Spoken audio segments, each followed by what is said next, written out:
So what we want to talk about today is one of the improvised methods or expedient methods you can use to stop primitive infantry and ground attacks on your compound or your neighborhood.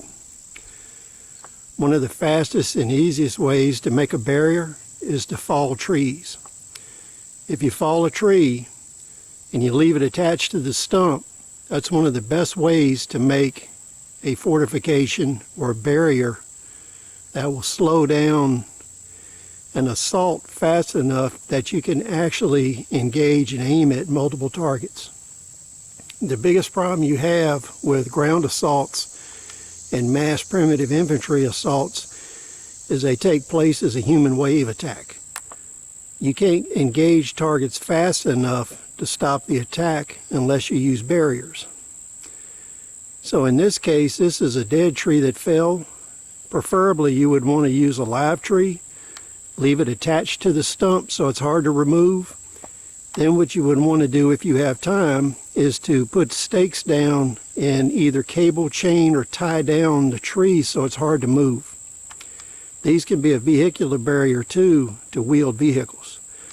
They will not stop tracked vehicles though.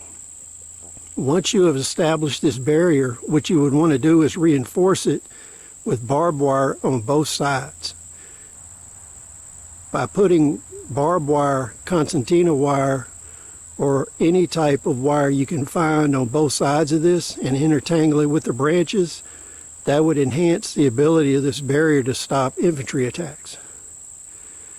So what you could do in your preparedness is you could go to Tractor Supply or other farm stores and buy 3 or 4 rolls of barbed wire. If you can't find that, you could take electric fence wire, which doesn't have any barbs in it, or high tensile fence wire.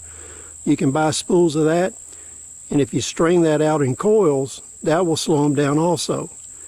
The wire without barbs is not as effective, but it's better than nothing. So what you want to do is think in terms of securing this, then putting wire on both sides, and use it to slow the enemy down so you can engage them. So please share your thoughts, comments, subscribe. See you on the next video.